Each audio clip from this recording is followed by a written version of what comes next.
Добрый день, коллеги. Скажите, пожалуйста, как меня видно, как меня слышно? Напишите в чате обратную связь.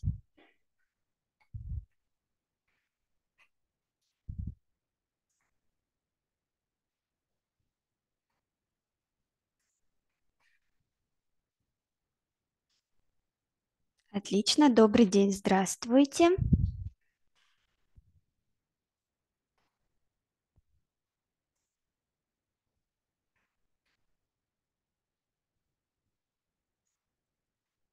Мгм.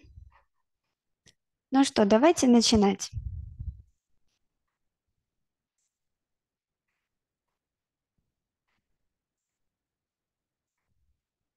Наша тема сегодня – это частичная мобилизация, действия работодателя в 1С Камин 5.0.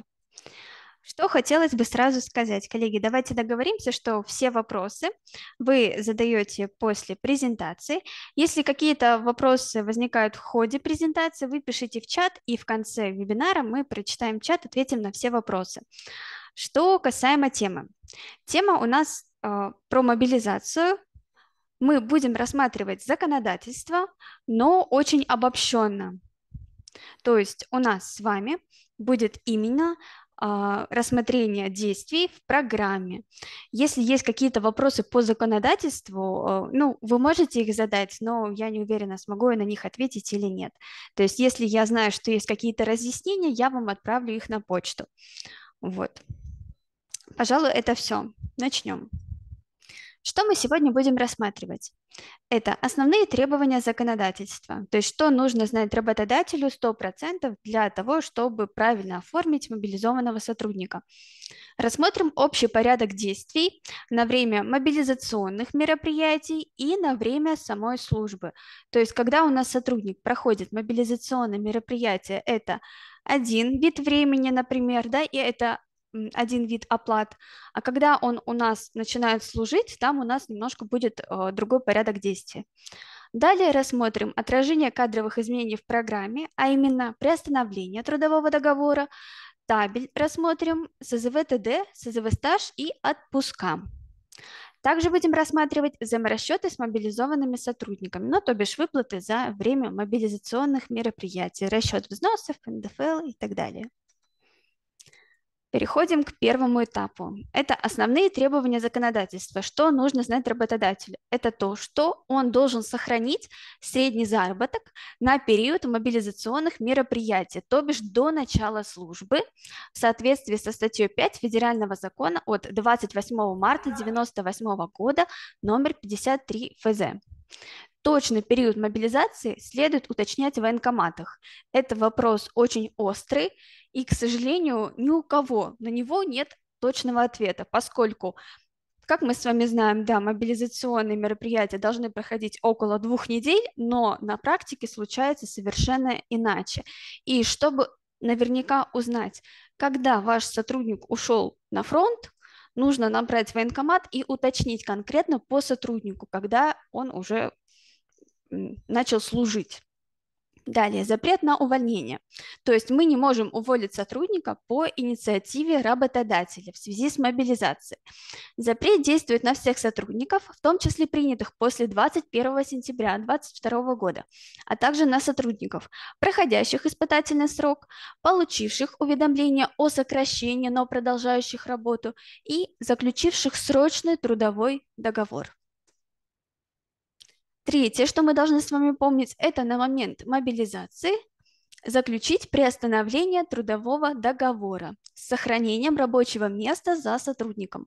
Если ваш сотрудник призван на военную службу по мобилизации, заключил контракт о прохождении военной службы и заключил контракт о добровольном содействии в выполнении задач, возложенных на вооруженные силы Российской Федерации.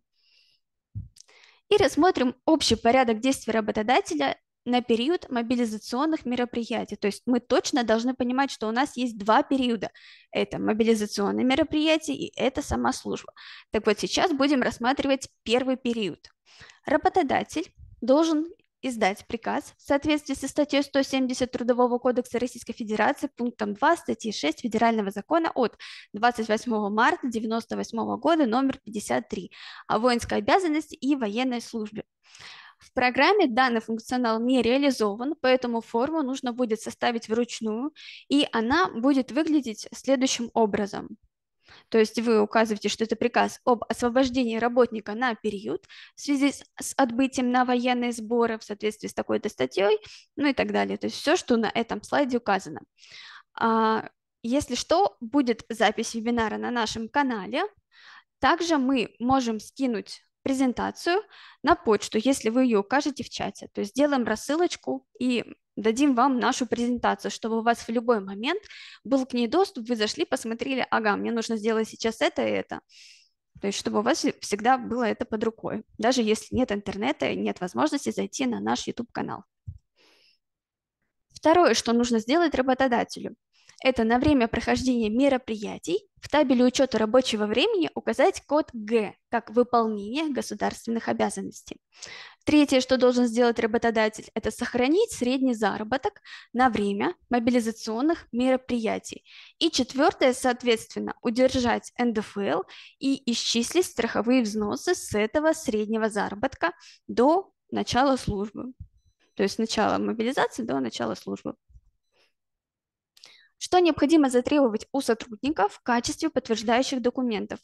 Это может быть повестка, может быть мобилизационное предписание, либо служебная записка в произвольной форме на имя руководителя от сотрудника о том, что его призвали на военную службу. Ну и рассмотрим конкретно в камине первый этап – мобилизационные мероприятия. Первое, что мы должны с вами сделать, это создать новый вид начисления. Его можно создать по ссылке «Справочники и классификаторы. Виды начислений». Мы задаем удобное нам наименование. Вид дохода указываем 2000. Вид дохода для страховых взносов облагается полностью во все фонды.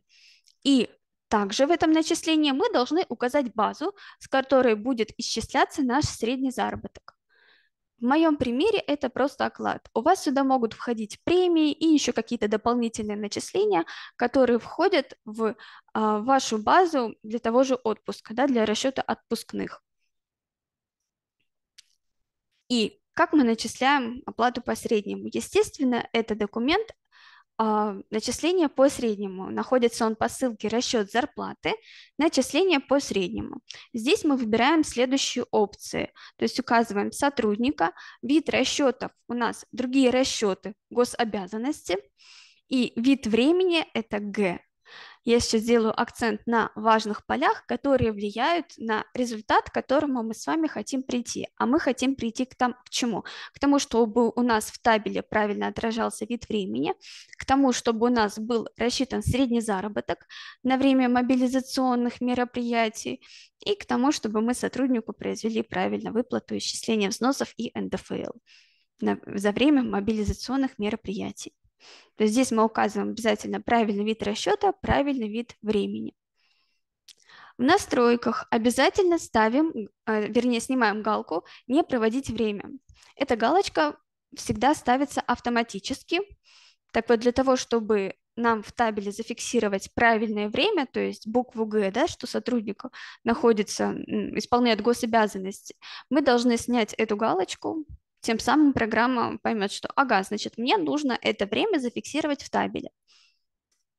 На вкладке «Расчет» нам нужно выбрать то начисление, которое мы с вами недавно сделали, напоминаю, да, это вот мобилизация, например, у меня называется, у вас может называться по-другому.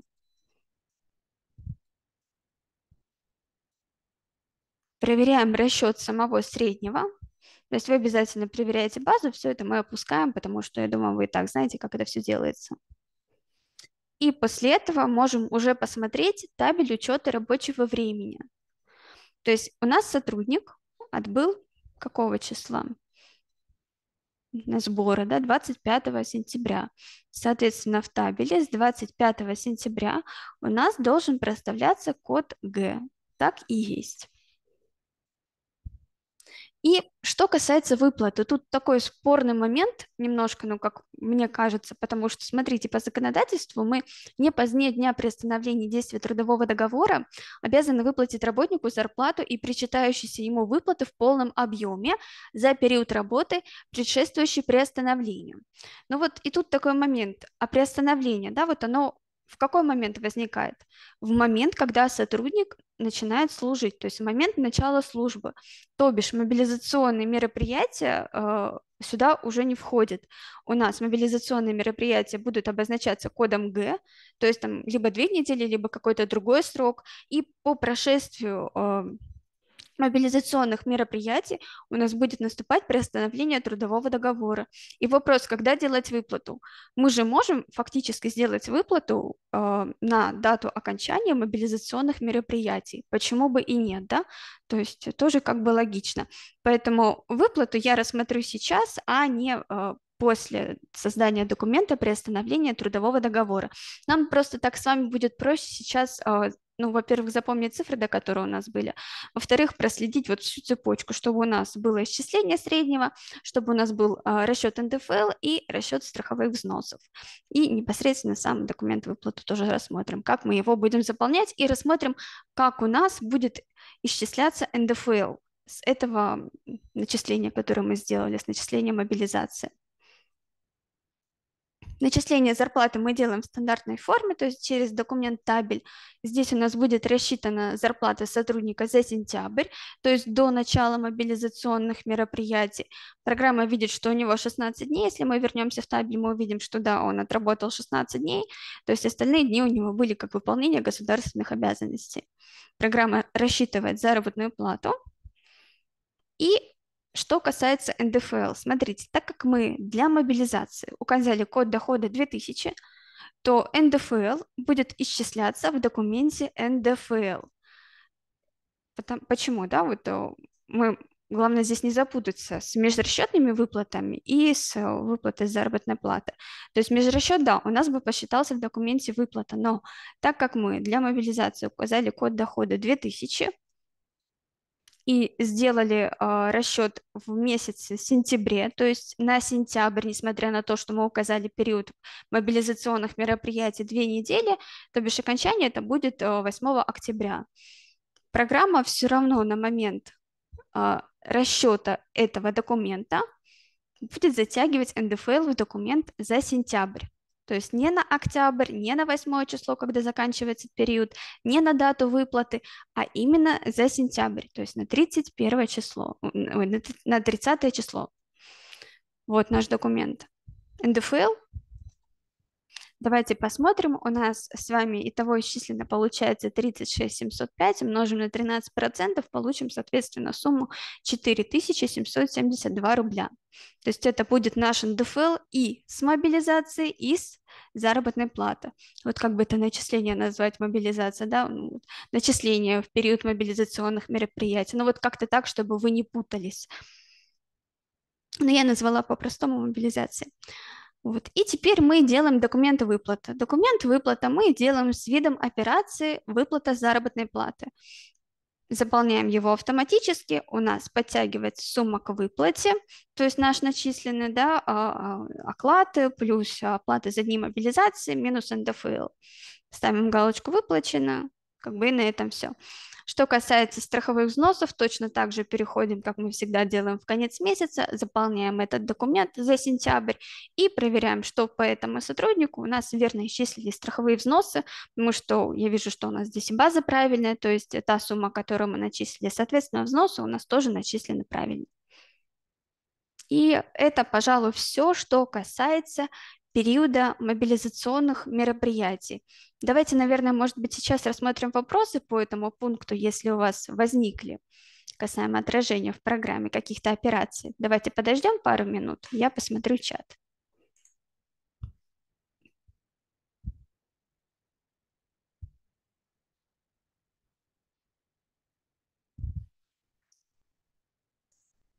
Угу. Вопросов пока нет, значит, все понятно. Надеюсь, что все понятно. Пишите честно, если есть вопросы. Давайте сразу по горячим следам.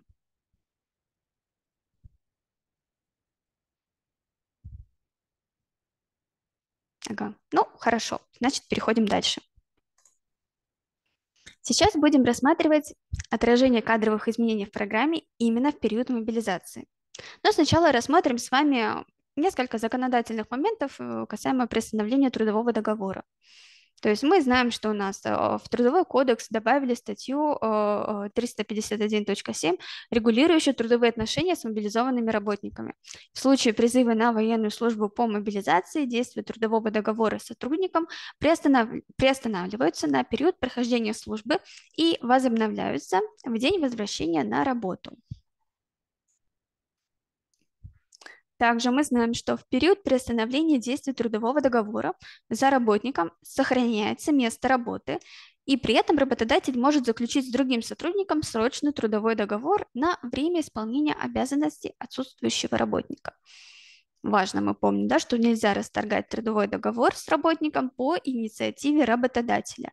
Исключение составляет ликвидация организации, либо прекращение деятельности ИП и истечение срока трудового договора. Кроме того, период приостановления трудового договора засчитывается в трудовой стаж работника, а также в стаж работы по специальности. И для приостановления трудового договора сотруднику необходимо написать заявление, к которому он должен приложить копию повестки и либо уведомление о заключении с работником контракта о прохождении военной службы, либо контракта о добровольном содействии, то есть либо повестка, либо уведомление о заключении контракта. И перейдем в программу. В новой версии программы, в последнем релизе, у нас добавлен функционал по приостановлению трудовых договоров. То есть, если вдруг у вас этого функционала нет, пожалуйста, обновитесь. Находится данный документ в разделе «Кадры».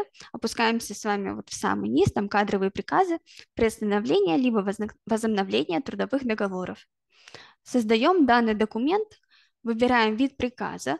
Тут будет либо о приостановлении, либо о возобновлении. Ставим обязательно галочку, что у нас формируется запись электронной трудовой книжки. Это значит, что данное мероприятие будет отражено в СЗВ ТД, и указываем необходимые данные. То есть это номер трудового договора, основание можем указать, да, дата договора заполнится автоматически, указываем номер приказа, ну и ответственный, если нужно. Для печатной формы это мы указываем ответственного. Теперь можем посмотреть печатную форму по кнопочке «Печать».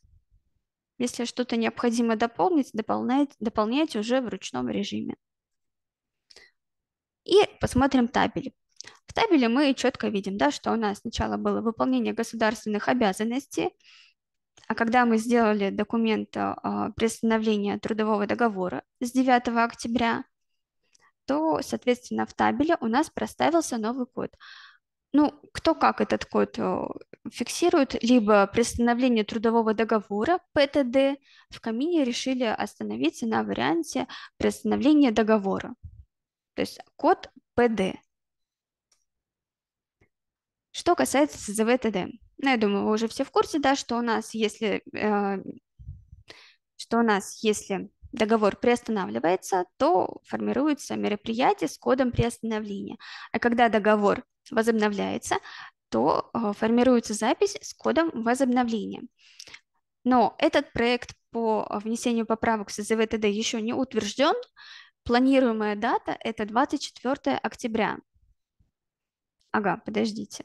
Наверное, я тут ошиблась. Наверное, не 24 октября. Тут другая дата, прошу прощения. Давайте я вам позже сообщу, какая это дата. Напишите, пожалуйста, вашу почту. Я вам скину ссылку на этот проект от Пенсионного фонда, и там посмотрите. Это, видимо, опечаточка. Перейдем дальше. Вот сама форма СЗВ ТД. То есть мы в нее добавили сотрудника, вид мероприятия установился автоматически. Это приостановление. То есть все правильно, сформировался уникальный идентификатор, подтянулось подразделение, должность и, соответственно, номер и дата приказа. Можем посмотреть печатную форму данного отчета. Здесь все правильно, но прошу заметить, что поскольку проект еще не утвержден по внесению изменений в СЗВ ТД, Скорее всего, если вы сейчас будете отправлять эту форму, то пенсионный фонд ее попросту не сможет принять. То есть напишите, пожалуйста, свою почту, я вам сброшу этот проект по СЗВ-ТД, чтобы вы могли отслеживать, когда поправки вступят в силу. Теперь рассмотрим сохранение права на отпуск. То есть мы знаем, да, что уже раньше у нас были вопросы, а есть у сотрудника право на отпуск в период мобилизации или нет, то сейчас есть четкое разъяснение, что период приостановления трудового договора на время прохождения военной службы по мобилизации или службы по контракту включается в стаж работы, дающий право на ежегодный основной оплачиваемый отпуск. Прошу заметить, что именно на ежегодный, то есть если есть какие-то дополнительные отпуска, или отпуска за вредность, мы их здесь не рассматриваем. То есть только ежегодный основной оплачиваемый отпуск. Вижу сообщение в чате. Ага, для презентации. Угу. Коллеги, кому также нужно скинуть презентацию, напишите, пожалуйста, свою почту, мы вам обязательно ее пришлем. И что у нас происходит в программе в соответствии с требованиями законодательства, да, то есть в новом релизе при проведении документа приостановления трудового договора отпуск, который есть у сотрудника, ну, должен был быть у сотрудника, да, он никуда не исчезает. То есть если мы посмотрим на отчет остатки отпусков и посмотрим, ну, вот рандомный период я выбрала, это с 1 июля по 1 марта уже 2023 года, мы видим, что происходит накопление отпуска. Это значит, что если мы установим период еще дальше, то, соответственно, у нас там число поменяется, и будет дней еще больше. То есть отпуск никуда у сотрудника не девается, он накапливается и ждет, когда сотрудник вернется со службы и сможет им воспользоваться, скажем так. И что касается СЗВ стаж. На данный момент тоже только есть проект по изменению формы СЗВ стаж, но уже мы знаем, что графа 11 будет обозначаться кодом военсл. То есть период приостановления трудового договора, именно приостановление, да, у нас будет отображаться этим кодом. То есть если мы рассматривали с вами два этапа, это период мобилизационных мероприятий, то у нас это время будет обозначаться в СЗВ стаж как код обществ, то есть выполнение государственных обязанностей, да, мы с вами все знаем, как этот код обозначается, то когда мы говорим именно о начале службы, то этот код будет обозначаться как военсл. Вот, пожалуйста, форма СЗВ стаж, мы можем посмотреть, что период мобилизационных мероприятий обозначается одним кодом, а период службы уже другим кодом, и это правильное поведение программы. То есть прошу обратить на это внимание. Не указывайте, пожалуйста, в этих двух мероприятиях, назовем их так, один код военсл, потому что первый период – это мобилизационное мероприятие, это все-таки как выполнение государственных обязанностей. Ну и мы задали несколько вопросов трудовой инспекции по поводу ответственности работодателя. Ну, вот, это были вопросы, сформированные на дату, когда еще не было известно о том, что пенсионный фонд не готов принимать формы СЗВ-ТД. То есть был шум, было много вопросов о том, как нам сдавать сейчас СЗВ-ТД, потому что мероприятия подаются на следующий день, а что нам за это будет, то есть программа еще не обновлена, и много-много было подобных вопросов. В связи с чем мы обратились в трудовую инспекцию и задали им вопрос о том, какая же все-таки будет ответственность. Ну, изначально они дали ответ такой, что, мол, подготовьте какие-то доказательства того, что программа еще не обновлена, но, скорее всего, у них сведения тоже были какие-то недостоверные, раз они дали такой ответ, потому что позже мы узнали, что и сам пенсионный фонд еще не готов принимать данную форму отчета. Поэтому, как мы все с вами понимаем, не наша ошибка в том, что пенсионный фонд не может принимать сведения, поскольку уже в программе реализован новый функционал. Второй вопрос. Что делать, если в организации случайно уволили сотрудника? Какие могут быть последствия для работодателя? Но что касается последствий, то есть если работодатель самостоятельно исправил ситуацию с поспешным увольнением, то никакой ответственности за это не предполагается. Просто нужно восстановить сотрудника в должности с отменой приказа на увольнение, подать отменяющую форму СЗВТД и признать недействительная запись в бумажной трудовой книжке, если у сотрудника такая имеется. А также нужно сформировать приказ о восстановлении в должности. То есть вот процедура восстановления в должности, мы ее используем, если сотрудника случайно уволили, и на этом все. И третий вопрос. Будут ли как-то отслеживаться случаи увольнения задним числом мобилизованных сотрудников? Ну, мы с вами знаем, что наверняка есть такие организации, в которых имеет место данное мероприятие. И трудовая инспекция ответила на это так, что проверки могут осуществляться только по заявлению от физического лица о неправомерности его увольнения. В остальных случаях проведение проверок не планируется. То есть такой был ответ. Ну и на этом, в принципе, все. Наша презентация, наш вебинар подошел к своему окончанию. Коллеги, если у вас есть какие-то вопросы по программке, вы можете задать их сейчас в чате.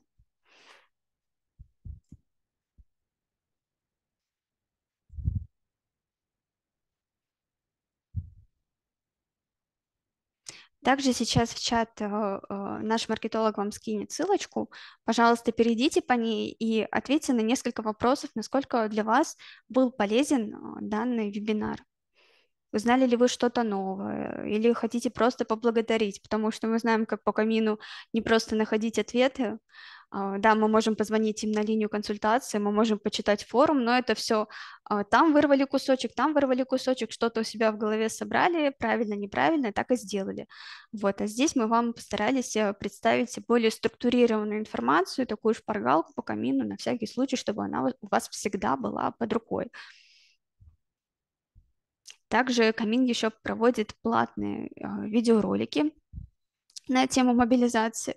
Мы для вас абсолютно бесплатно, чтобы вы не искали, не тратили время на поиск информации, а делали уже все как нужно в программе. Вот, пожалуйста, сделали этот вебинар. Поэтому прошу, зайдите на эту ссылочку и ответьте на все вопросы. Будем вам очень благодарны.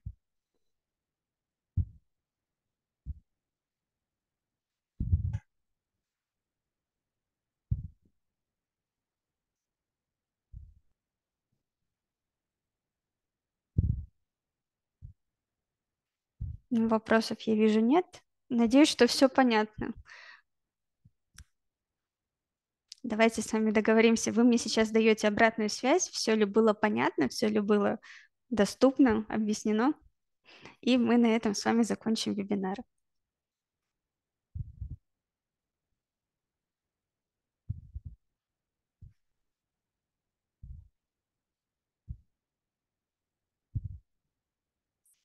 Спасибо, все понятно. Отлично, я очень рада. И вам спасибо, что пришли. Ну все тогда, коллеги. Спасибо вам большое за уделенное время.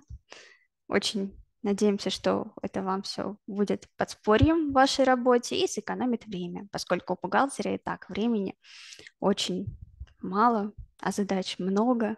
Ну и можно перечислять бесконечно. Хорошего вам дня, коллеги. Всего доброго.